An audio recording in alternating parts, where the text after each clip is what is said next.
আসসালামু আলাইকুম সবাইকে। আশা করি তোমরা সবাই ভালো আছো। আজকের ক্লাসে তোমাদের সবাইকে স্বাগতম। আজকে আমরা ফিজিক্স ফার্স্ট পেপারের অষ্টম অধ্যায় পর্যাবৃত্তিক গতি অধ্যায়ের ঢাকা ভার্সিটিতে বিগত 27 বছরের যে কোশ্চেনগুলো আছে সেগুলো সলভ করব। প্রথমে আমরা 23 সালের কোশ্চেন, তারপরে 22, তারপরে 21, তারপরে 20, এইভাবে আমরা প্রত্যেকটা কোশ্চেনই সলভ করব ইনশাআল্লাহ। আর এই কোশ্চেনগুলো কিভাবে সলভ করা হয়েছে অবশ্যই আমি হাতে ক্যালকুলেশন করেছি, কিছু টিপস অ্যান্ড টেকনিক ইউজ করা হয়েছে যেগুলো তোমাদের জন্য খুবই উপকারী হবে। এই কারণে আর আমার কি সিরিজটা চালু করা। তো তোমরা অবশ্যই আমার ইউটিউব চ্যানেলটি সাবস্ক্রাইব করবা এবং তোমাদের বন্ধুদের সাথে সবার সাথে ভিডিওগুলো শেয়ার করবা। আর আমার যে ক্লাসের স্লাইডটা, এই স্লাইডটা আমি একাডেমিক অ্যান্ড অ্যাডমিশন পাঠশালা এই ওয়েবসাইটের হেল্প নিয়ে বানাইছি। তো একাডেমিক অ্যান্ড অ্যাডমিশন পাঠশালার প্রতি কৃতজ্ঞতা রইল। তাহলে চলো আমরা ক্লাসটা শুরু করি। এখানে দেখো 23-24 যে কোশ্চেনটা আসছে, এখানে বলছে একটি কণা এ বিস্তারে সরল সন্ধিত স্পন্দনে স্পন্দিত হচ্ছে সাম্য অবস্থা থেকে কত দূরত্বে। তার মানে আমাদের এক্স এর মানটা অ্যাকচুয়ালি চাইছে। কণাটির বিভব শক্তি তার মোট শক্তির 1/4 হবে। তো এখানে আমাদের তিনটা সূত্র আছে, একটা বিভব শক্তি, আর একটা গতি শক্তি, এবং আর একটা হলো আমাদের মোট শক্তি।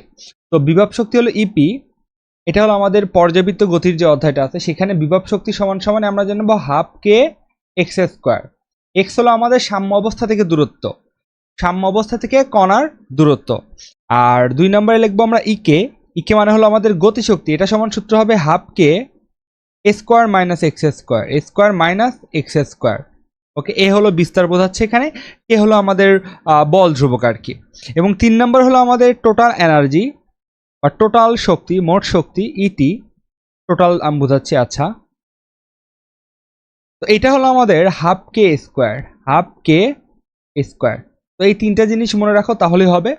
এখানে মনে রাখবা এক্স হলো আমাদের সাম্য অবস্থা থেকে কত দূরত্বে আমাদের কণাটি থাকে সেইটা, আর এ হলো আমাদের বিস্তার।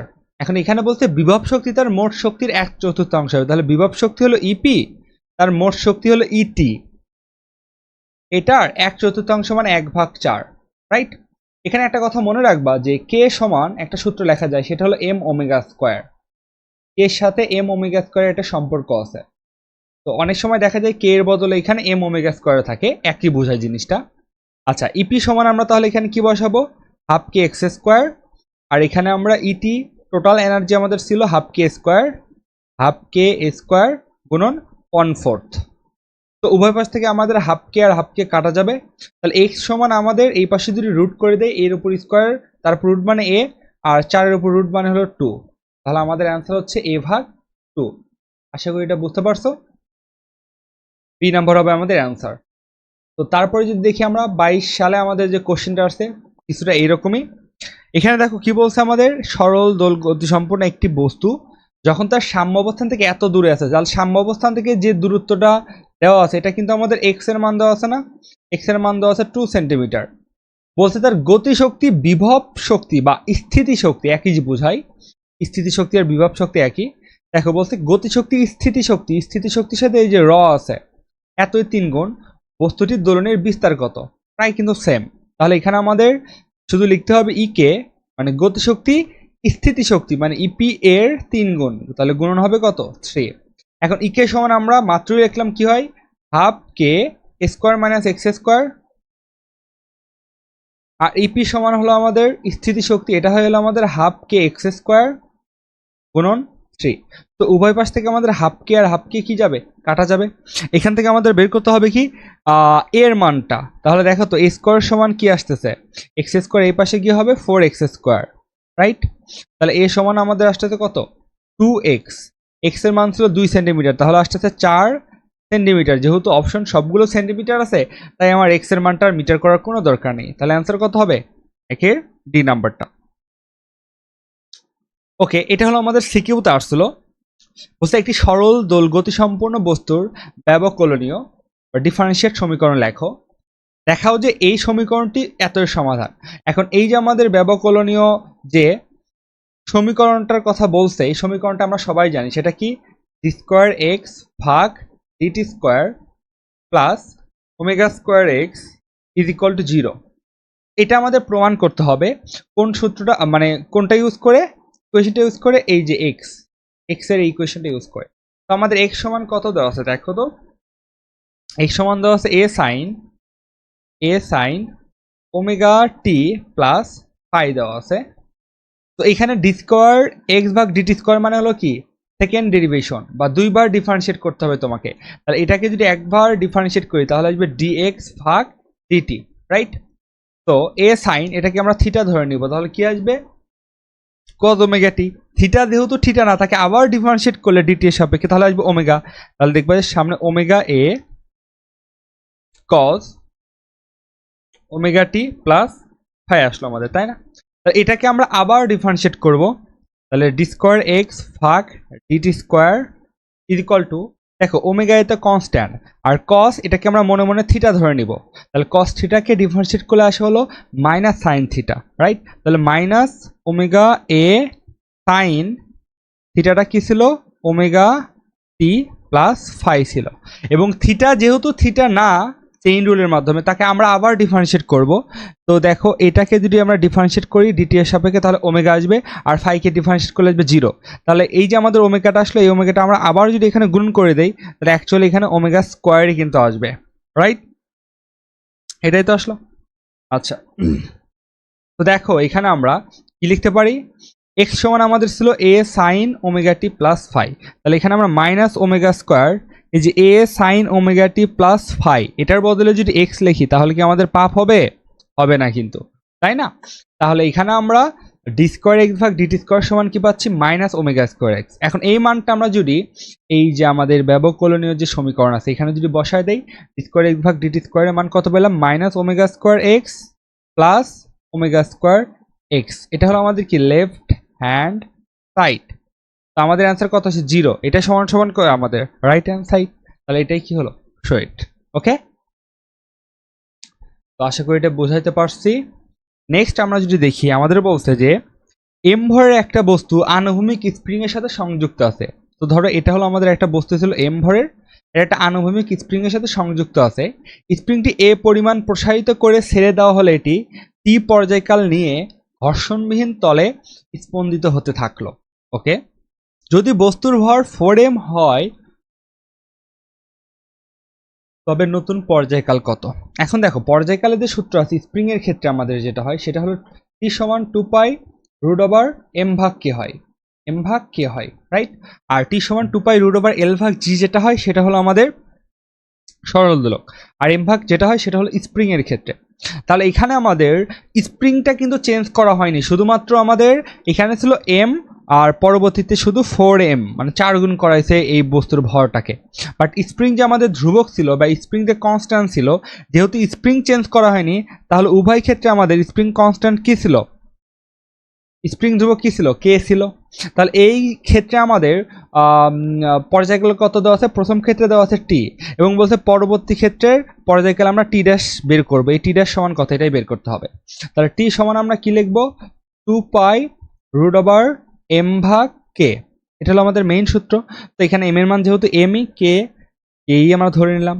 এখন এখানে একটা বিষয় আছে, দেখো যেহেতু আমাদের স্প্রিং কনস্ট্যান্ট স্প্রিং ধ্রুবকটা উভয়ই সেম এবং 2 পাই যদি কনস্ট্যান্ট তাহলে তুমি মনে মনে মানে এমসিকিউ এর ক্ষেত্রে শর্টকাট টেকনিক এটা 2 পাই কেটে দিবা আর কে কেটে দিবা। কারণ কি, কারণ এরা উভয় ক্ষেত্রে সমান আছে, তাহলে তুমি যদি এদের অনুপাত করো তাহলে দেখবে এটা আলটিমেটলি কেটেই যাবে। তাহলে টি এর সাথে আমাদের এম এর কি সম্পর্ক আসতেছে রুট ওভার এম, এই সম্পর্কটা কিন্তু আমাদের আসতেছে, রাইট? তো এখন আমাদের ভর কত গুণ করা হয়েছে 4 গুণ, তাহলে বোঝা যাচ্ছে এখানে টি কত গুণ হবে 2 গুণ হবে। কিভাবে ভাইয়া, দেখো আমরা দুটো ইকুয়েশন করব। এখানে আমাদের তাহলে টি ড্যাশের সাথে হবে কত 4m এর এই সম্পর্কটা। এখন দুটো যদি ভাগ করে দেই, তো এটা ভাগ এটা করে দেই তাহলে আসবে দেখো বাম পাশে টি ড্যাশ ভাগ টি, ডান পাশে আসবে আমাদের রুট ওভার 4m ভাগ রুট ওভার m, রাইট? তো এখানে কত আসবে রুট ওভার 4m মানে হলো 2 রুট ওভার m ভাগ রুট ওভার m, এটা এটা কাটা গেল। তাহলে দেখো টি ড্যাশ সমান আছে কত 2t, ঠিক আছে? তাহলে অ্যান্সার হবে কত আমাদের 2t। এটা যদিও এক লাইনেই করা যায় যে টি এর সাথে এখানে এম এর সম্পর্ক সমানুপাতের সম্পর্ক, তাহলে আমরা রুট ওভার 4 বসায় দিলে দেখা যাবে দ্বিগুণ হচ্ছে, তার মানে আমাদের পর্যায়কালটা অ্যাকচুয়ালি দ্বিগুণই হবে। তাহলে হবে আগে ছিল টি এখন হবে 2t। তুমি এইভাবে ভেঙে ভেঙে করতে পারো, বোঝার সুবিধার্থে আমি ভেঙে ভেঙে করালাম।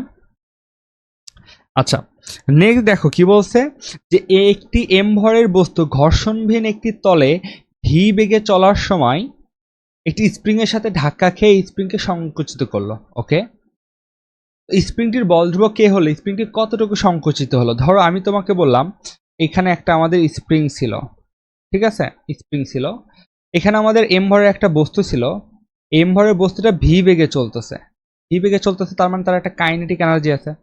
তো ভি বেগে চলার সময় সেটা স্প্রিং এর সাথে ধরো সংঘর্ষে লিপ্ত হলো বা ধাক্কা লাগলো, তখন স্প্রিংটি কি হবে, সংকোচন হবে, রাইট। তো আমি ধরো তোমাকে বললাম সংকোচন হয়ে এই অবস্থা হয়েছে, তখন কিন্তু বস্তুটি কিন্তু এইভাবে কিন্তু আসছে, এসে কিন্তু সংকোচন করছে। তাহলে স্প্রিংটি অ্যাকচুয়ালি কতটুকু সংকোচন হবে এইটাই মানটাই তোমার বের করতে হবে। তাহলে আমরা ধরে নিলাম এক্স পরিমাণ সংকোচন হলো। এখন এখানে একটা জিনিস মনে রাখবা যে শক্তির সংরক্ষণশীল নীতি অনুযায়ী আমি বলতে পারি যে বস্তুর গতিশক্তি যেটা আছে তা সম্পূর্ণটুকু স্প্রিং এর বিভব শক্তিতে ব্যয় হবে। তার মানে এই যে বস্তুর গতিশক্তি ছিল না, বস্তুর গতিশক্তিটাই সম্পূর্ণরূপে কিসে ব্যয় হবে, স্প্রিং এর বিভব শক্তি হিসেবে জমা হবে। স্প্রিং এর বিভব শক্তি এই যে এরকম, দেখো এই বস্তুটা ভি বেগে এসে যখন এর সাথে স্প্রিংকে যখন আর কি সংকুচিত করতে নেবে তখন দেখা যাবে বস্তুটার বেগ ধীরে ধীরে কমে যায়, তার মানে গতিশক্তি কমে যায়। তাহলে এই গতিশক্তি কি হাওয়ায় মিলে যায় না? অবশ্যই না। এই গতিশক্তিটা স্প্রিং এর মধ্যে স্প্রিং এর বিভব শক্তি হিসেবে জমা হয়। তাহলে বস্তুর গতিশক্তি হলো আমাদের হাফ এম ভি স্কোয়ার, আর স্প্রিং এর বিভব শক্তি হলো হাফ কে এক্স স্কোয়ার। তাহলে হাফ আর হাফ কাটা গেল। এখন আমাদের এক্স এর মান বের করতে হবে, তাহলে এম ভি স্কোয়ার সমান সমান কে এক্স স্কোয়ার, রাইট। তো এখন আমরা এখান থেকে এক্স স্কোয়ার সমান লিখতে পারবো এম ভি স্কোয়ার ভাগ কে। ওকে, তাহলে এখানে আমরা এক্স সমান কি লিখতে পারবো, রুট ওভার এম ভাগ কে, আর যেহেতু ভি স্কোয়ার ছিল এর উপর রুট করলে আসবে ভি, এই ভিটা রুটের বাইরে হবে, কিন্তু এই ভিটা কিন্তু কি হবে, রুটের বাইরে। তাহলে অ্যান্সার কোনটা হচ্ছে আমাদের পাশের এ নাম্বার। নেক্সট আমরা যদি 6 নাম্বারটা দেখি, 5, 6 এগুলো আমার সময় আসছিল, মানে 2020 সালে আর কি। তো 6 নাম্বার বলতে একটি সরল দোলকের দোলনকাল 50% বাড়াতে এর কার্যকরী দৈর্ঘ্যের পরিবর্তন। আচ্ছা, পরিবর্তন বলছে, ঠিক আছে। তো এটা নিয়ে আমি একটা তোমাদের ট্রিক্স শিখিয়ে দেব। তারা কি দেখো, দোলনকাল যদি আমরা ধরো প্রথম ক্ষেত্রে আমরা নর্মালি সূত্র কি জানি, টি সমান 2 পাই রুট ওভার এল ভাগ জি। তো এখানে চেঞ্জ হচ্ছে কোনটা একটু খেয়াল রাখো, চেঞ্জ হচ্ছে আমাদের হলো দোলনকাল, দোলনকাল মানে হলো টিটা চেঞ্জ হচ্ছে। এখন ডান পাশে আছে 2 পাই এল আর জি, বলছে দৈর্ঘ্যের পরিবর্তন, তার মানে টি এর সাথে অ্যাকচুয়ালি হলো আমাদের এল এর সম্পর্ক, তার মানে জি এখানে কনস্ট্যান্ট আছে, তো জিও কাটা যাবে, 2 পাই এখানে কনস্ট্যান্ট আছে, এটাও কিন্তু আমাদের কাটা যাবে। তাহলে টি এর সাথে এল এর কি সম্পর্ক, রুট ওভার সমানুপাতিক। তাহলে আমরা ধরো কি লিখবো, প্রথম ক্ষেত্রে আমাদের ধরো ছিল টি1, আমি একবারে ভাগ করে দিলাম। দ্বিতীয় ক্ষেত্রে আমাদের পর্যায়কাল হলো টি2 সমান সমান রুট ওভার এল1 ভাগ এল2, যেহেতু সমানুপাতিক সম্পর্ক। ভাই আরগুলো লিখলে না কেন, কারণ তারা তুমি ভাগ করে দেখো তারা অটোমেটিক্যালি দেখবে কাটা যাবে, যেহেতু এগুলো কোনো পরিবর্তন হয়নি, শুধুমাত্র এল এর পরিবর্তন। তাহলে এইভাবে আমরা লিখবো। এখন এখান থেকে আমার বের করতে হবে কি, এল2টা বের করতে হবে। এল1 ছিল আমাদের আদি দৈর্ঘ্য ধরো, ঠিক আছে, এল2 আমরা বের করব। উভয় পাশে ধরো বর্গ করে দিলাম। তার আগে আমরা টি1 ছিল আমাদের আদি, আর টি2 সমান কত হবে দেখো, 50% বাড়াতে, বাড়াতে মানে কি, আদি প্লাস আদি এর 50%, এটাই তো বুঝাই। বাড়াতে মানে কি বোঝায়, আদি প্লাস আদি এর 50%, তার মানে টি1 প্লাস 0.5 টি1, তার মানে এখানে কত আসছে 1.5 টি1 আসতেছে, রাইট। তাহলে এখানে আমরা টি1 রাখলাম, আর টি2 এর বদলে কি লিখবো, 1.5 টি1। ওকে, আর এই পাশে আসবে আমাদের এল1 ভাগ এল2, আমি উভয় পাশে বর্গ করে দিলাম। ওকে, আচ্ছা, তাহলে আমাদের এখানে টি1 আর টি1 কাটা গেল। 1.5 মানে 3/2, তাহলে 3/2 মানে অ্যাকচুয়ালি কত হচ্ছে, 2/3, তারপরে আসতেছে হলো স্কোয়ার, ইকুয়ালটা এখানে আসতেছে এল1 ভাগ এল2। তাহলে আমরা যদি এখান থেকে এল2 এর মানটা বের করি, দেখবে এখানে কত আসবে আমাদের, 9/4 গুণন এল1। তাহলে এটা ছিল আমাদের শেষ দৈর্ঘ্য, এটা ছিল আমাদের আদি দৈর্ঘ্যের 9/4। 9/4 মানে কত, 9/4 মানে হলো ভাইয়া 2.25, রাইট। দেখো তাই হবে, এত এলন, এটা হলো আমাদের পরবর্তীতে আর কি দৈর্ঘ্য, বাট এখানে আমার বলছে দৈর্ঘ্যের পরিবর্তন। তো ফিজিক্সের ভাষায় মনে রাখবা পরিবর্তন মানে অ্যাকচুয়ালি কি বোঝায়? পরিবর্তন মানে হ্রাসও বোঝাতে পারে, পরিবর্তন মানে বৃদ্ধিও বোঝাতে কিন্তু পারে, রাইট? তাহলে পরিবর্তন মানে হ্রাস বা বৃদ্ধি বোঝায়। তাহলে এই কথা যেখানে দেখবা ফিজিক্সে, এই কথা যেখানে দেখবা পার্সেন্ট অফ পরিবর্তন, পার্সেন্ট অফ পরিবর্তন, তাহলে সেটা সমান সমান লিখবা শেষ মাইনাস আদি ভাগ আদি, শেষ মাইনাস আদি ভাগ আদি গুণন 100%। তো তোমার অ্যান্সার নেগেটিভ আসা মানে হ্রাস, আর অ্যান্সার পজিটিভ মানে হলো বৃদ্ধি, তাই না? তাহলে শেষ ছিল আমাদের, শেষ দৈর্ঘ্য কত ছিল? 2.25 এলন মাইনাস আদি দৈর্ঘ্য ছিল এলন ভাগ এলন গুণন 100%, রাইট? তাহলে উভয় উপরে আমরা এলন কমন নিলে কত আসবে? 2.25 মাইনাস 1 ভাগ এলন, এলন এলন কাটা গেল, এখান থেকে বিয়োগ করে দেখবে আসবে 1.25 গুণন 100%। তাহলে এখান থেকে আমাদের কত আসতেছে? 125%, 125%। অনেকে আবার আবেগের বশে দেখবা যে 25% দিয়ে আসছে, কারণ অনেকের মধ্যে একটা ধারণা থেকেই যায় যে পার্সেন্টে কখনো 100 থেকে বেশি হয় না। বাট ওই ধারণা আবার এখানে এখানে এখানে কিন্তু পরিবর্তন বলছে দৈর্ঘ্যের কতটুকু হবে। তাহলে আশা করি আমি বুঝাইতে পারছি, একদম ভেঙে ভেঙে দেখাইছি, বাট তোমাদের কিন্তু একটু ফাস্ট এগুলো করতে হবে, ঠিক আছে? আচ্ছা, তো নেক্সট আমরা যদি 7 নাম্বার দেখি, এখানে বলছে সরল সন্ধিত গতিতে স্পন্দনরত দুটি কণার সরণ দেওয়া আছে, বলছে এদের মধ্যে দশা পার্থক্য। মনে রাখবা যে দশা পার্থক্য বের করতে গেলে যে লিখবা যে হলো আমাদের ত্রিকোণমিতিক অনুপাত সমান হতে হবে, মানে একই হতে হবে, সরি সমান না, ত্রিকোণমিতিক অনুপাত মানে ওই সাইন কসের আর কি, অনুপাত একই হতে হবে, একই হতে হবে, তখনই তুমি তাদের দশা পার্থক্যের বিয়োগটা করতে পারবা। যেমন এখানে আছে সাইন আর এখানে আছে কস, তার মানে এদের তুমি দশা পার্থক্য কখনোই বিয়োগ করতে পারবা না। তো এক্স1 সমান যেটা দেওয়া আছে এ সাইন ওমেগা টি প্লাস, আমরা এখানে ডেল এর মান কিন্তু জিরো কিন্তু বলতে পারি, কারণ কিছু নাই মানে তো জিরো। আর x2 সমান দেওয়া আছে কত? এ কস ওমেগা টি প্লাস, এখানেও আমাদের কত আদি দশা হলো জিরো। এখন বিষয় হলো যে দেখো দুইটার কিন্তু আমাদের ত্রিকোণমিতিক অনুপাত কিন্তু আলাদা, তাহলে আলাদা হলে কি আমরা সরাসরি এরকম কি বিয়োগ করে এটাকে বলা হয় দশা, এটা হলো দশা, দশা পার্থক্য মানে দুইটার বিয়োগ করব। বাট আমরা তো এখানে করতে পারতেছি না, কারণ দুইটার তো ত্রিকোণমিতিক অনুপাত একই না। এখন তাহলে তোমাকে একই বানাতে হবে। তো দেখো কসকে আমরা এইভাবে লিখতে পারি, এ কসকে আমি চাইলেই, কসকে আমি চাইলে এইভাবে লিখতে পারি সাইন এই যে ওমেগা টি প্লাস পাই ভাগ 2, এটা কিন্তু আমি লিখতেই পারি। দেখো একই জিনিস আসবে। তুমি এখান থেকে এটাকে যদি ত্রিকোণমিতিক অনুপাতের ফর্মুলা ফলাও তাহলে দেখবা, তুমি দেখবা cos ওমেগা টি কিন্তু পাইছো। ওকে, আশা করি এটা বুঝাইতে পারছি আমি। আচ্ছা, তাহলে এখন দেখো তুমি চাইলেই এইটা আর এইটা, এই দুইটার কিন্তু দশা কিন্তু পার্থক্য বের করতে পারো। দেখো কত, ওমেগা টি প্লাস পাই ভাগ 2 মাইনাস ওমেগা টি, তো এটা কাটা গেল, আসলে কত পাই ভাগ 2 মানে হলো 90 ডিগ্রি। যদিও তোমরা এটা মুখস্থ রাখবা যে সাইন আর কস এই দুটার দশা পার্থক্য সবসময় 90 ডিগ্রি হয়। সাইন এবং কস এই দুটার দশা পার্থক্য কত? 90 ডিগ্রি। এই যে দেখো গ্রাফের দিকে, এটা হলো আমাদের কি সাইনের কার্ভ, আর এটা হলো আমাদের কি কজের কার্ভ। দেখো দুইটা একদম ঠিক বিপরীত বিন্দু থেকে যাত্রা শুরু করে, তার মানে এদের মধ্যবর্তী কোণ অ্যাকচুয়ালি, মানে এদের মধ্যে দশা পার্থক্য অ্যাকচুয়ালি কত? 90 ডিগ্রি আসতেছে। ওকে, এখানে কি বলছে যে একটি বস্তু সরল দোল গতিতে এত সমীকরণ অনুযায়ী চলছে, বস্তুর গতির কম্পাঙ্ক কত? তাহলে এখন দেখো আমরা জানি এক্স সমান এ, যেহেতু এটা কজের আছে তাহলে আমরা কজ দেই, কস ওমেগা টি প্লাস ডেল। আমরা এটা হলো আমাদের আইডিয়াল ইকুয়েশন, এর সাথে যদি আমরা এটা তুলনা করি তাহলে দেখো ওমেগা সমান কত আসে আমাদের 6 পাই আসে। এই ওমেগা বলা হয় কৌণিক কম্পাঙ্ক, বাট এখানে শুধু কম্পাঙ্ক চাইছে, তার মানে কি চাইছে? Frequency F. তাহলে ওমেগা সমান আমরা জানি 2 পাই এফ, এটা তো আমরা নিউটনের বলবিদ্যা অধ্যায়ে পড়ছি, এত সমান সমান 6 পাই। তাহলে দেখো তো এফ সমান কত আসে? 3 হার্টজ, অথবা এটাকে আমরা বলতে পারি পার সেকেন্ড। এখন এখানে আমাদের যে এক্স আছে এটাকে আমরা যদি একবার ডিফারেন্সিয়েট করি তাহলে আমরা কি পেয়ে যাবো? বেগ পেয়ে যাবো। তাহলে দেখো আমরা যদি একবার ডিফারেন্সিয়েট করি, কসকে ডিফারেন্সিয়েট করলে আসে মাইনাস, তাহলে মাইনাস 6 সাইন 6 পাই টি প্লাস পাই গুণন টি, যেহেতু টি না তাকে আবার ডিফারেন্সিয়েট করবো, ডিফারেন্সিয়েট করলে আমরা কত পেয়ে যাব? আমরা পেয়ে যাবো হলো 6 পাই, রাইট? তো এখান থেকে আমরা পাচ্ছি হলো মাইনাস 36 পাই সাইন 6 পাই টি প্লাস পাই। এখন টির মান আমরা ধরো 2 সেকেন্ড বসাবো, যে টি সমান সমান 2 সেকেন্ড যদি আমরা বসাই, এখানে কত পাবো দেখো তো, -36 পাই সাইন কত আসতেছে আমাদের, 2 বসালে 12 পাই আসতেছে।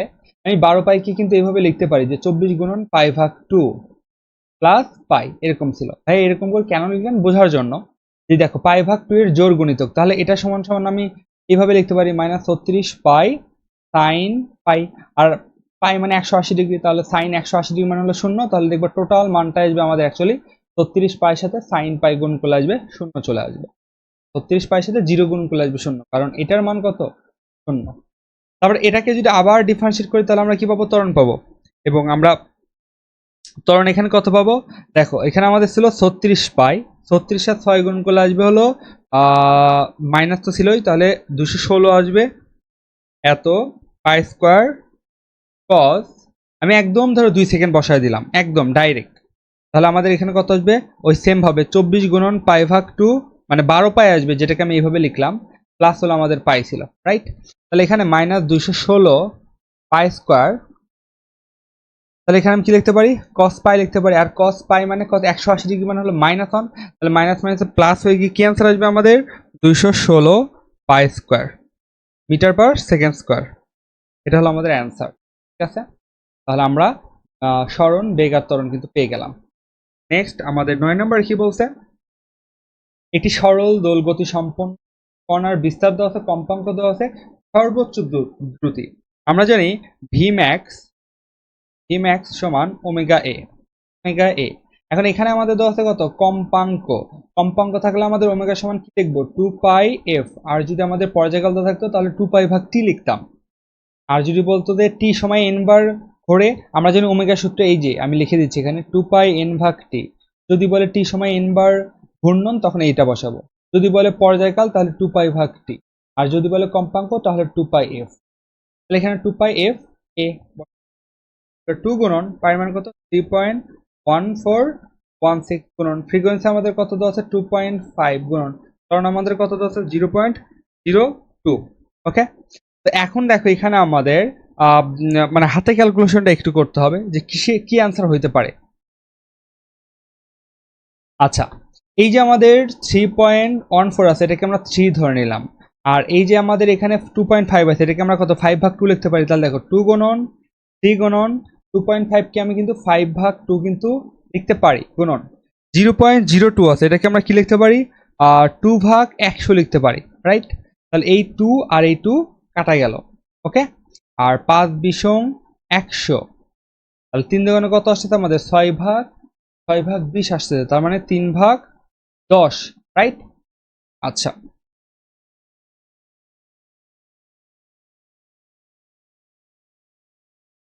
3 ভাগ 10 আসছে, তাহলে এখানে ধরো আমরা যদি এটাকে 30 ধরে নেই, তো 0.330, 0.3 এটার আশেপাশে কোনো একটা অ্যান্সার আসবে আমরা বুঝতেছি। তাহলে দেখো এটার আশেপাশে অ্যান্সার কোনটা আছে, এই যে ডি নাম্বার। ওকে, হ্যাঁ আশেপাশে কেন বললেন, কারণ আমরা এখানে 3.14 কে 3 ধরে নিয়েছিলাম, মানে আমাদের 3.14টাকে আমরা একটু কম ধরে নিয়েছিলাম, তাই আমার অ্যান্সারটা একটু কম আসছে। দেখো এখানে অ্যান্সারটা কত আসবে 0.314 আসছে, একটু বেশি আসছে, কিন্তু আমি যেহেতু 3.14 কে 3 ধরে নিছি তাই আমার অ্যান্সারটা একটু কম আসবে, তাই আমি এখানে যে অ্যান্সার পাবো তার থেকে একটু বাড়িয়ে নিব। এখন দেখো আশেপাশে মান আছে 0.314, আশা করি এটা বুঝাইতে পারছি আমি হাতে ক্যালকুলেশনটা। এরপর আমরা যদি 10 নাম্বারটা দেখি, 10 নাম্বার আমাদের কি বলছে, যে একটি তারের ভিতর দিয়ে সাইনোসইরাল মানে হলো সাইন কার্ভ অ্যাকচুয়ালি তরঙ্গ প্রবাহিত হয়, তারের কণার সর্বোচ্চ দ্রুতি মানে এটা দেওয়া আছে ভিএস, এটা হলো নাম আমাদের, সর্বোচ্চ মানে হলো ভিএস যদি হয় এটা সমান সমান আমরা কি ওমেগা এ লিখতেই পারি। এখন বলছে তারের একটি কণার সরণ সর্বোচ্চ সরণের অর্ধেক হলো, তাহলে তারের একটি কণার সরণ যদি সর্বোচ্চ সরণ আমাদের কত ওমেগা এর অর্ধেক হয়, তাহলে আমাদের বলছে ওই কণার দ্রুতি কত বেগ কত এটা তোমাকে বের করতে বলছে।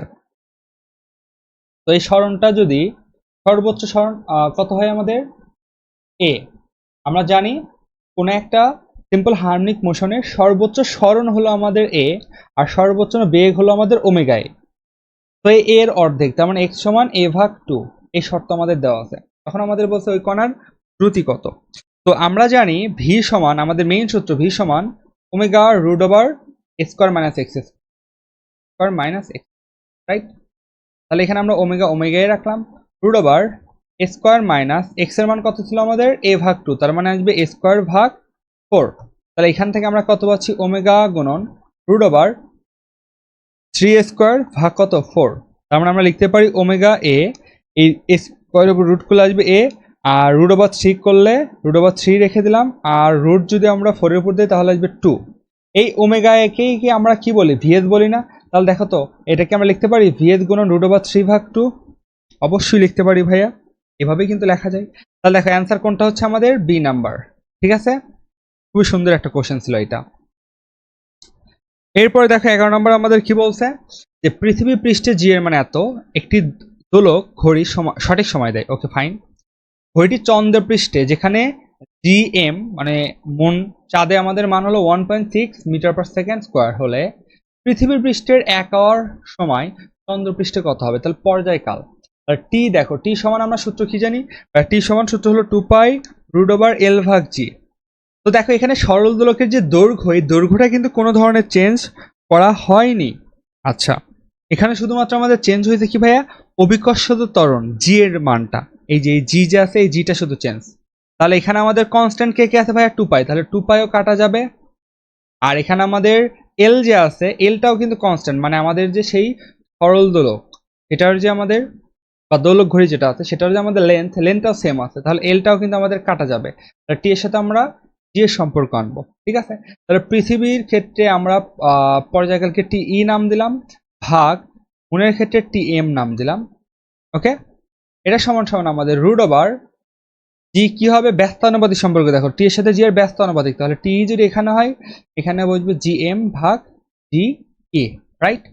তো আমাকে বলছে যে চন্দ্রপৃষ্ঠের ভর এইটা পর্যায়কাল বের করতে বলছে। তো আমি যদি দ্বিতীয় ভাগ মানে টিএম ভাগ টি করতাম তাহলে হয়তো সমস্যা নাই।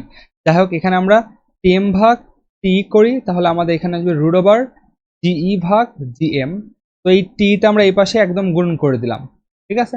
তো জিই এর মান কত? পৃথিবীপৃষ্ঠ অভিকর্ষজ ত্বরণের মান 9.8, জিএম এর মান 1.6 গুণন টিই, পৃথিবীর পৃষ্ঠে আমাদের সময়টা কত? 1 আওয়ার, তাহলে 1 দ্বারা এখানে গুণ করি।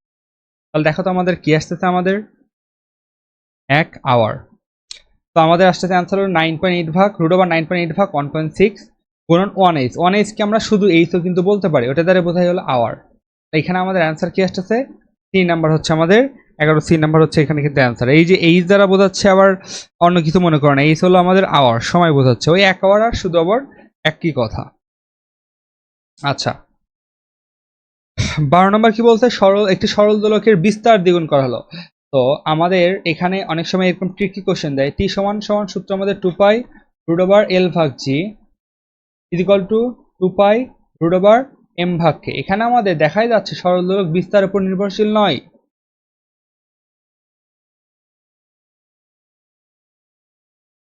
ওপর নির্ভরশীল নয় নয়। তার মানে তুমি বিস্তার যত গুণই করো না কেন, দ্বিগুণ করো, 100 গুণন করো আর 500 গুণন করো, পর্যায়কালে কোনো ধরনের কোনো চেঞ্জ হবে না। তার মানে এটা কি হবে? অপরিবর্তিত হবে, অপরিবর্তিত হবে। আচ্ছা, 13 নম্বর কি বলছে? যে যদি 60 কেজি ওজনের একটি লোক 4 মিটার দৈর্ঘ্যের একটি দোলনায় বসে 3 মিটার বিস্তারে দুলতে থাকে, ওকে, তাহলে লোকটির সর্বোচ্চ গতিশক্তি কত হবে? তাহলে 60 কেজি ওজনের একজন লোক ধরো এইরকম একটা 4 মিটার দৈর্ঘ্যের একটি দোলনায় সে তুলতেছে। আচ্ছা, একটা সরল দোলকের মতো আর কি কাজ করবে, 3 মিটার বিস্তারে কিন্তু সে তুলতেছে। তাহলে এইভাবে আমাদের চিত্রটা হবে এইরকম। দেখো এইভাবে দোলনাথ করে সে এইভাবে ঘুরতেছে। তাহলে দোলনাটা 3 মিটার, দোলনাটা তখন একদম দোলনা কিভাবে করে? এই যে এরকম করে উপরে নিচে, এই যে এরকম করে সামনের দিকে যায় আবার পেছন দিকে, সামনের দিকে পেছন দিকে, এরকম করে না? তাহলে যদি একদম সর্বোচ্চ ইয়েতে যায় বিস্তারে, তখন সেটা কত হয়? 3 মিটার বিস্তার। 3 মিটার কই থেকে? সাম্য অবস্থান থেকে, তার মানে এটুকু দেওয়া ছিল 3। আর আমাদের ওই দোলনার দৈর্ঘ্য ছিল কত? 4 মিটার। তার মানে এই যে এটা যেহেতু 4, এই সম্পূর্ণটাও কত? 4 হচ্ছে কিন্তু আমাদের। ওকে, আশা করি বুঝাইতে পারছি সিনারিওটা। এখন বলছে তাহলে লোকটির সর্বোচ্চ গতিশক্তি কত হবে? এখন দেখো সর্বোচ্চ গতিশক্তি আর সর্বোচ্চ বিভব শক্তি একই জিনিস। রাইট? সর্বোচ্চ গতিশক্তি যে কথা, আমরা পাই সর্বোচ্চ গতিশক্তি কোন পয়েন্টে বলো তো? সাম্য অবস্থায়। সাম্য অবস্থায় আমরা পাই ইকে ম্যাক্সিমাম, আর সর্বোচ্চ অবস্থায় আমরা পাই ইপি ম্যাক্সিমাম। মানে ইপিটা হলো আমাদের টোটাল এনার্জি হয় অ্যাকচুয়ালি। তাহলে এই দুইটা বিন্দুর আমাদের কি হবে? ইপি আর ইকে কি হবে? সমান হবে। তাহলে দেখো আমরা ইকে না বের করে আমরা ইপিটাই বের করি, তাহলে তো আমাদের সহজ হয়। ইপি ভাইয়া কত? বিভব শক্তি। আমরা এটাকেই ধরো সেই রেফারেন্স লেভেল ধরে নিব। তাহলে এখান থেকে এটার হাইট যে কথা, এখান থেকে এইটুকুর হাইটও সেম কথা। এটা যদি 4 হয়, এটা যদি 3 হয়, তাহলে এইটুকু আমাদের কত আসবে? এই যে এই দৈর্ঘ্যটুকু আমাদের আসবে কত? √4 মাইনাস 3 রাইট? তাহলে টোটাল হলো 4, এইটুকু হলো √4 মাইনাস 3 তাহলে এইটুকু আমাদের কত হবে? দেখো টোটাল দৈর্ঘ্য হলো 4 মিটার, মাইনাস এইটুকু আমাদের লম্বটা কত আসছে? √16 মাইনাস 9, রাইট? তাহলে কিন্তু আমরা এইটুকু পেয়ে গেলাম, এইচটা কিন্তু পেয়ে গেলাম। তাহলে ইপি সমান আমাদের কি আসবে? mgh। তাহলে এই বিন্দুর বিভব শক্তির এই বিন্দুর গতিশক্তির সমান হবে, সর্বোচ্চ গতিশক্তির সমান হবে। তাহলে mgh, এটাই ছিল আমাদের সেই এইচ। এম আমাদের কত ছিল? 60 গুণন জি এর মান কত ছিল? 9.8 গুণন এইচ এর মান কত হবে? 4 মাইনাস এখানে আমাদের কত হচ্ছে? √7 হচ্ছে, তাই তো? এখন দেখি আশেপাশে কোন মানটা আসতে পারে। 60 গুণন আমরা 9.8 কে 10 ধরে নেব, তার মানে আমরা একটু বেশি ধরে নিচ্ছি, তাহলে আমাদের যে অ্যান্সারটা আসবে সেখানে একটু কম হতে হবে। তাহলে এটাকে আমরা 10 ধরে নিলাম, গুণন 4 মাইনাস √7 মানে ভাই কত হতে পারে? দেখো 7 এর আশেপাশে আমাদের পূর্ণ আছে 9, আর এদিকে আছে কত? 4। তাহলে 7 হলো আমাদের 4 এবং 9 এটার মধ্যে অবস্থিত, রাইট? তো 2 এর উপর স্কোয়ার মানে হলো 4, আর 3 এর উপর স্কোয়ার মানে কত আমাদের? 9। তাহলে বোঝাই যাচ্ছে আমাদের এই √7 মানে কত? 2 এবং 3 এইটুকুর মাঝে কিন্তু আমাদের কোনো একটা হবে। তাহলে ধরো আমরা এখানে এটাকে 2.5 বা এর মাঝের মাঝে কিছু একটা ধরে নিলাম। 2.5 মানে ধরো আমি 5/2 ধরে নিলাম। ওকে, তাহলে এখানে আমাদের কত হচ্ছে ভাইয়া? ওকে, তাহলে এখন দেখো আমাদের কত আসছে? 25 গুণন 6 মানে কত আমাদের? 25 গুণন 6 মানে হলো 150, আর একটা শূন্য, তাহলে আসবে 1500 জুল। এখন এখানে আমরা কিন্তু এক্স্যাক্টলি এই মানটা আসবে না, এর কাছাকাছি একটা আসবে। বাট দেখো আমাদের অপশনে কোনো অপশনে 1000-এর উপরেই নাই, তাহলে বোঝাই যাচ্ছে এখানে অ্যান্সারটা অ্যাকচুয়ালি হবে নান, রাইট? আমি কি তোমাদের বোঝাতে পারছি? হাতে ক্যালকুলেশন কিন্তু আমাদের এইভাবে করতে হবে, এক্সাক্ট মান তো আমাদের নিয়ে তো আর হাতে ক্যালকুলেশন সম্ভব না, একটু আশেপাশের মানগুলো নিতে হবে। ওকে, 14 নম্বর কি বলছে? দুটি স্পন্দনরত কণার সরণ যথাক্রমে এত এত হলে, আচ্ছা দশা পার্থক্য, তাহলে এটা কত হবে? 90 ডিগ্রি। এটা একটু আগে করছি আমরা। আচ্ছা 15 নম্বর আমাদের কি বলছে? যে 3d² এত কৌণিক কম্পাঙ্ক। কৌণিক কম্পাঙ্ক মানে হলো ওমেগা, আর শুধু কম্পাঙ্ক মানে হলো এফ। এখন দেখো আমরা জানি রিয়েল ইকুয়েশন হলো d²x ভাগ dt² প্লাস ω² x সমান সমান 0। তাহলে তুলনা যদি করি, তাহলে অনেকে ওমেগা স্কোয়ার সমান দেবে 27, বাট একটা জিনিস ভুল করে সবাই, সেটা হলো এই যে দেখো 3 ইন্টু এখানে ছিল d²x ভাগ dt² প্লাস 27x সমান সমান 0। তো যে জিনিসটা সবাই ভুল করে সেটা হলো যে এই যে d²x ভাগ dt², এটার সহগ কত ছিল? এটা সহগ কিন্তু 1।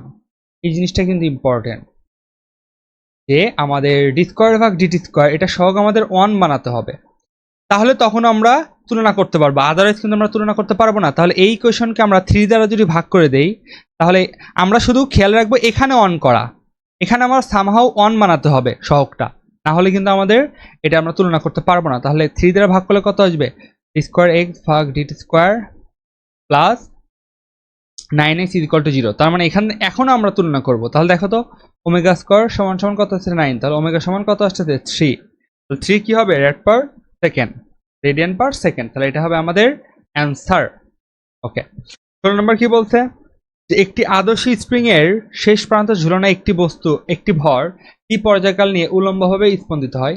এখন স্পন্দন এর বিস্তার দ্বিগুণ, তাহলে বিস্তার দ্বিগুণ বলুক, 500 গুণ বলুক, আর 1000 গুণ বলুক, দোলনকাল কি চেঞ্জ হবে? চেঞ্জ হবে না। তাহলে দোলনকাল আগে ছিল টি, এখনো কি থাকবে?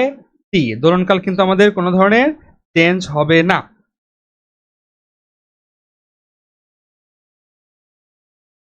আচ্ছা এখন 17 নাম্বার দেখো, বলছে মুক্তভাবে কোনো পড়ন্ত বস্তুর ত্বরণ নির্ণয় করতে গিয়ে একজন ছাত্র একটি সরল দোলকের দৈর্ঘ্য পরিবর্তন করে ভিন্ন ভিন্ন এল এর জন্য সরল দোলকের দোলনকাল টি পরিমাপ করলো। এবার সে টি স্কোয়ার যেটা হলো ওয়াই অ্যাক্সিস বরাবর থাকবে এবং এল মানে হলো লেন্থ, এটা এক্স অ্যাক্সিস বরাবর থাকবে এবং ঢাল এস বের করলো। তাহলে জি এর মান কত? বোঝা যাচ্ছে এটা পর্যায়কালের সূত্রটা হবে। তো এখানে আমরা জানি টি সমান 2π√এল ভাগ জি, এই যে এল ভাগ জি, অথবা ক্যাপিটাল এল ভাগ জি লিখতে পারো। তাহলে যেহেতু এখানে টি স্কোয়ার আছে তাহলে বোঝাই যাচ্ছে আমাদের উভয় পাশে বর্গ করতে হবে। তাহলে বর্গ করলে টি স্কোয়ার ইজ ইকুয়াল টু কত হবে? পাই স্কোয়ার এল ভাগ জি। এখন এখানে আমাদের বলছে যে ওয়াই অক্ষ বরাবর আমাদের টি স্কোয়ার থাকবে এবং এক্স অক্ষ বরাবর আমাদের এল থাকবে। তাহলে দেখো টি স্কোয়ারটা আমাদের ওয়াই অক্ষ বরাবর রাখবো, আর এই যে এল আছে, দেখো টি স্কোয়ারের সাথে এল এর কি সম্পর্ক? সমানুপাতিক। এটাকে আমরা এক্স অক্ষ বরাবর রাখলাম। তাহলে এখানে আমাদের এই যে 4π² ভাগ জি এই বান্দা যে আছে, এটা আমাদের কি হিসেবে কাজ করতেছে? ঢাল হিসেবে না? দেখো তো, ওয়াই সমান সমান এম এক্স, ওয়াই সমান সমান এম এক্স, তার মানে এটাই কি আমাদের সেই ঢাল, এবং সেই ঢালকে আমরা কি দ্বারা প্রকাশ করবো? এস দ্বারা। তাহলে এখানে এস সমান আমরা কত পাচ্ছি? 4π² ভাগ জি। এখন তোমাকে জি এর মানটাই বের করতে বলছে, তাহলে জি সমান কত হবে? 4π² ভাগ এস হবে। কিন্তু অ্যান্সার কত হবে আমাদের? 4π² ভাগ এস, মানে 17-র বি নাম্বারটা।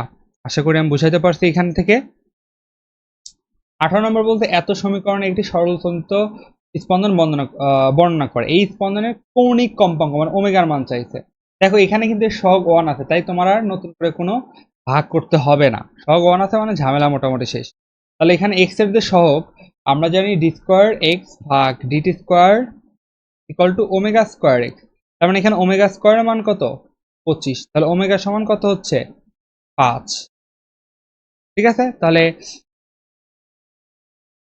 আমাদের অ্যান্সার কত হবে? 5। অ্যান্সার কই কই কই, এই যে। ওকে, 19 নম্বর বলছে একটি সরল দোলকের দৈর্ঘ্য অপরটির দ্বিগুণ। দ্বিতীয় সরল দোলকের দোলনকাল 3 সেকেন্ড হলে প্রথমটি। তাহলে ধরো এখানে দুইটা আমাদের সরল দোলক আছে, একটা হলো প্রথম আর একটা হলো আমাদের দ্বিতীয়। তো প্রথমটির দৈর্ঘ্যকে আমি এল1 নাম দিলাম, পর্যায়কালকে নাম আমি দিলাম টি1। দ্বিতীয়টির দৈর্ঘ্যকে আমি এল2 নাম দিলাম, পর্যায়কালের নাম আমি দিলাম টি2। দেখো এখানে একটা জিনিস কিন্তু বলেনি, অভিকর্ষজ ত্বরণ, তার মানে দুইটার জি কি ছিল? সেম ছিল। আমরা জানি টি সমান 2π√এল ভাগ জি, রাইট?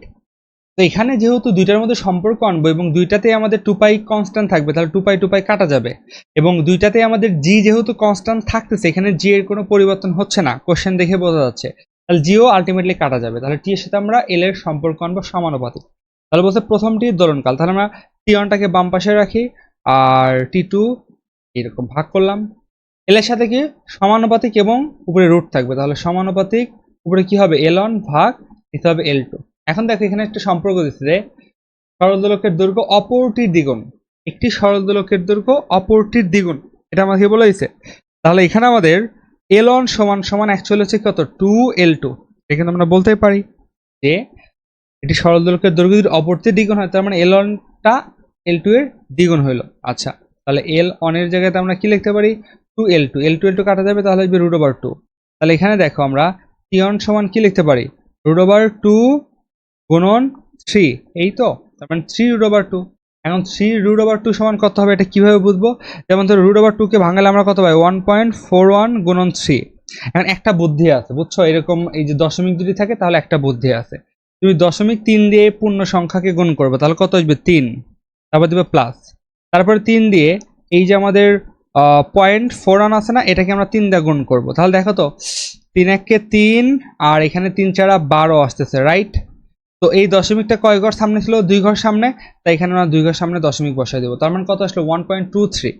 ওকে, তো আমরা যদি এর সাথে 1.23 যোগ করি তাহলে কত আসে? 4.23। তার মানে 4.24, কাছাকাছি অ্যান্সার কত?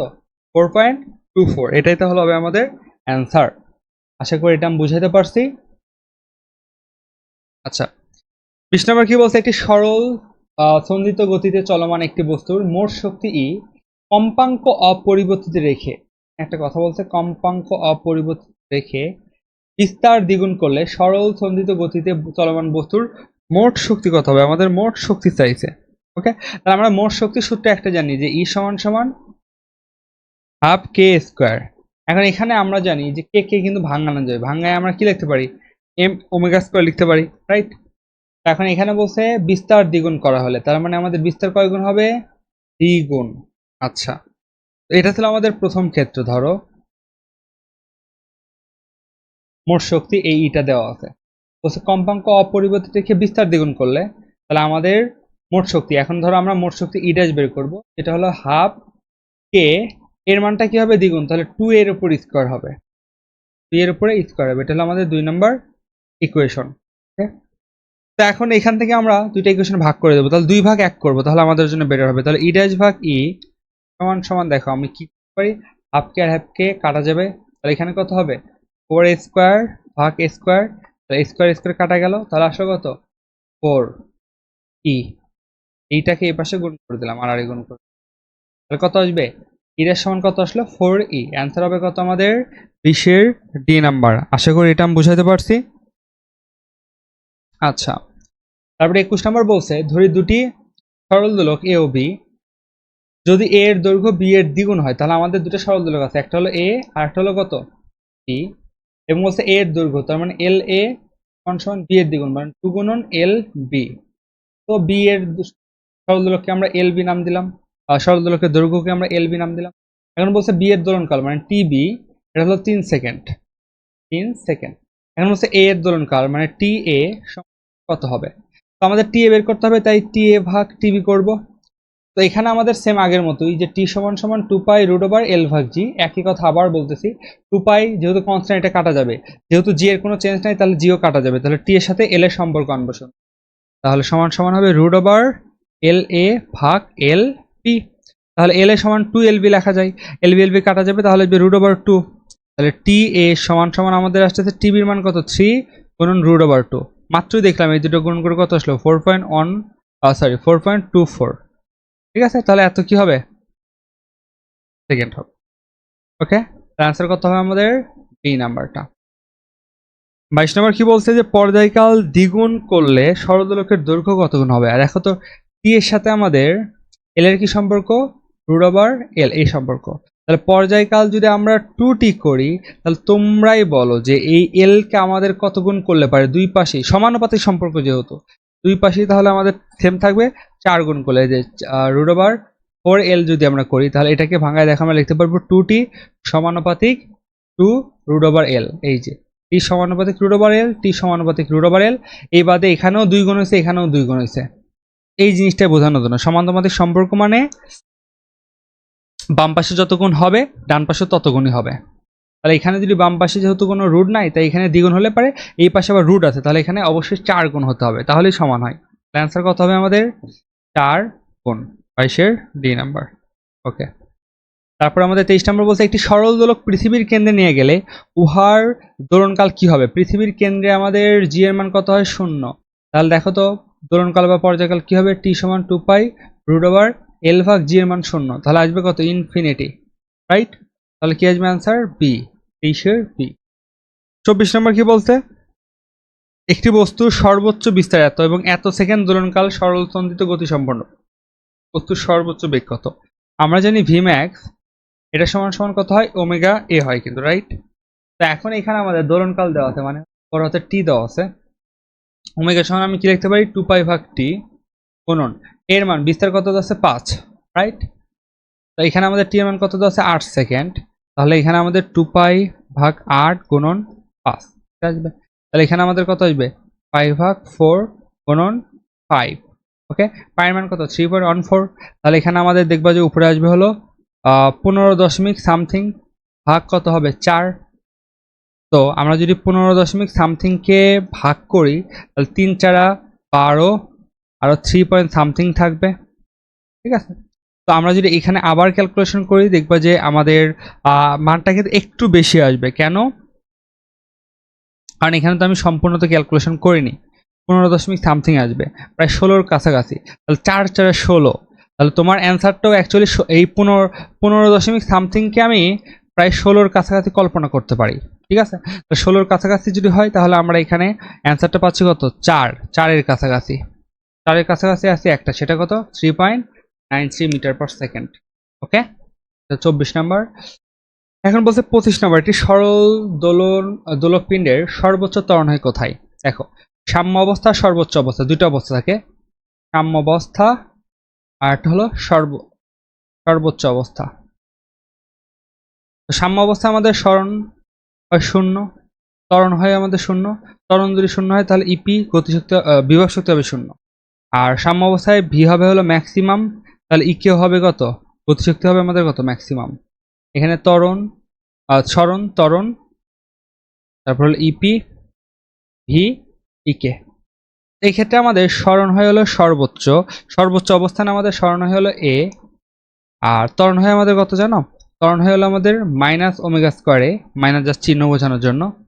আর বিভব শক্তি কত হবে? Half k square. আর এখানেও হলো গতিশক্তি আমাদের হাফ কে স্কোয়ার হয়, যেহেতু আমাদের টোটাল এনার্জিটা এখানে গতিশক্তি হিসেবে কাজ করে আর কি। আর ভি হবে এখানে সর্বোচ্চ অবস্থানে ভি হবে কত? 0, তাহলে গতিশক্তি কত হবে আমাদের? 0 হবে। ওকে,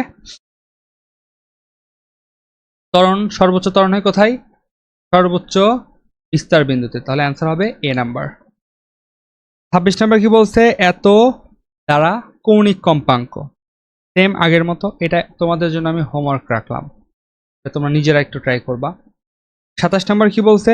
এটি সরল দোলকের দোলনকাল টি, দোলকটির দৈর্ঘ্য দ্বিগুণ করা হলে পরিবর্তিত দোলনকাল কত হবে? আচ্ছা, এই সরল দোলকের দোলনকাল দেওয়া আছে টি, এবং এর দৈর্ঘ্যটাকে আমরা এল ধরে নিলাম। বলছে দোলকটির দৈর্ঘ্য দ্বিগুণ, তার মানে এবার কত হয়েছে? 2L হয়ে গেছে। তাহলে তোমার এই টি ড্যাশটা বের করতে বলছে। তাহলে টি এর সাথে কার সম্পর্ক? এল এর। বাকি সবাই কি হয়েছে? কাটাকাটি হয়ে গেছে। তাহলে আমরা লিখবো টি ড্যাশ ভাগ টি সমান সমান রুট ওভার, টি ড্যাশ যখন হয় তখন তার ছিল হলো 2L, তাহলে 2L বসাবো, ভাগ আগে ছিল কত? এল। এল আর এল কাটা গেল, তাহলে দেখো টি ড্যাশ সমান কত আসে? রুট ওভার 2 টি আসে। তাহলে অ্যান্সার কত হবে আমাদের? 27-এর এ নাম্বার। 28 নম্বর বলতে এটি সরল দোলকের দৈর্ঘ্য, অপরটি দ্বিগুণ, দ্বিতীয় সরল দোলকের দৈর্ঘ্য এত সেকেন্ড হলে, এটা আমরা অলরেডি করছি, অলরেডি ডান, যেটার মান হয়েছিল 4.24 সেকেন্ড। Same অঙ্কই repeated. আচ্ছা, 29 নম্বরে আমাদের কি বলছে?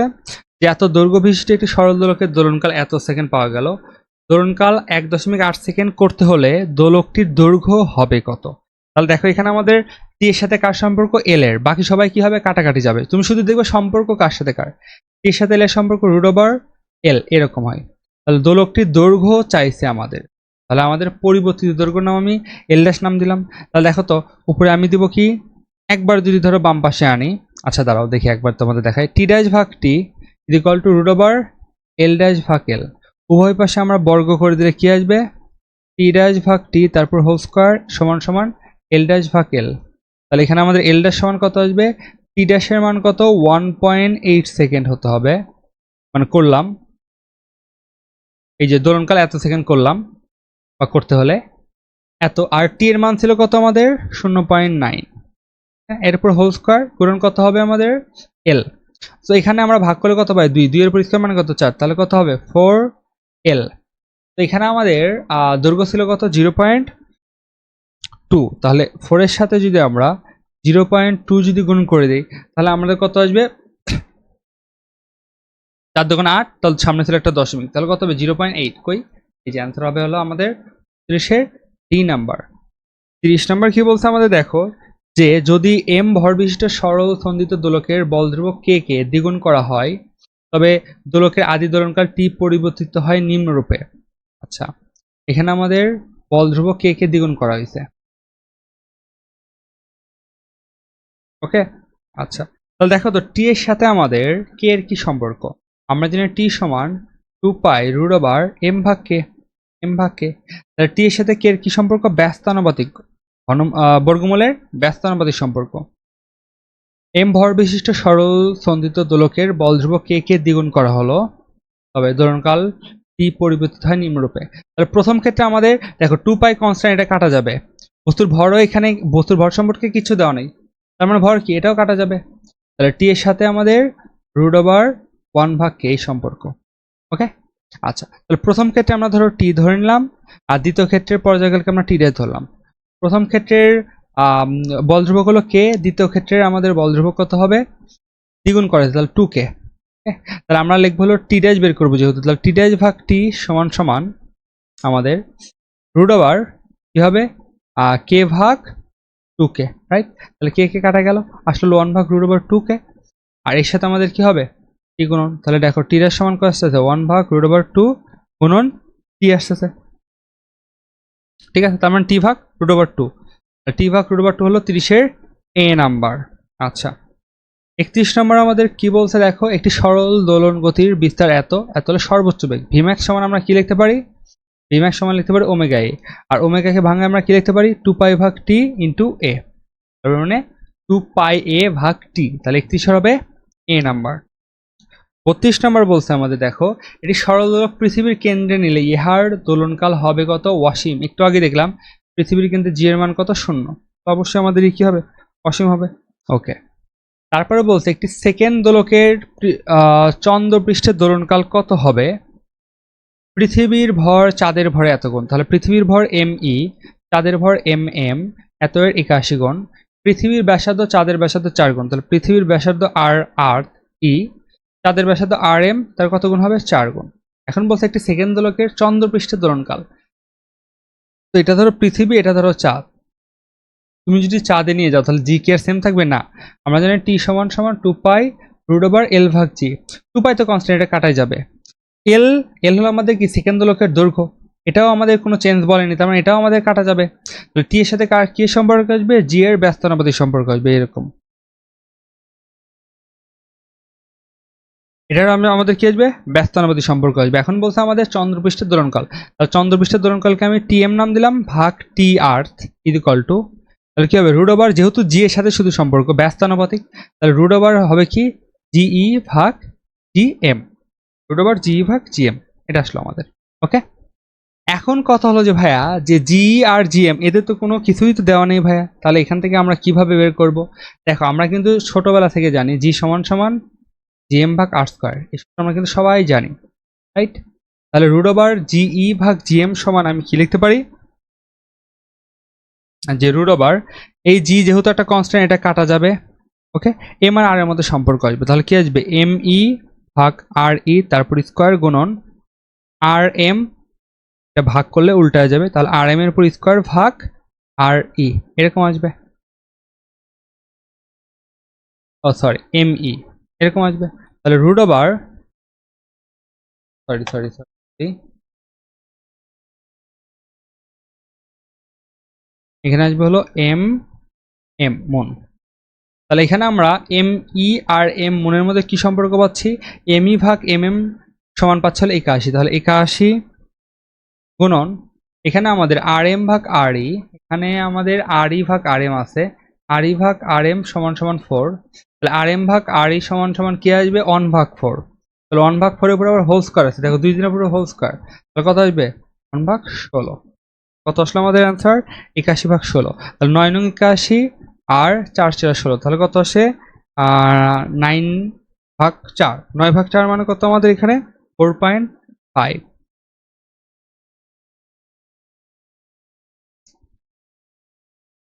একবার লিখে দিচ্ছি এখানে, এই যে টি ছিল না আমাদের, দেখো একটি সেকেন্ড দোলক বলছে, অ্যাকচুয়ালি এখানে কত আসে 2.25 আসে, রাইট?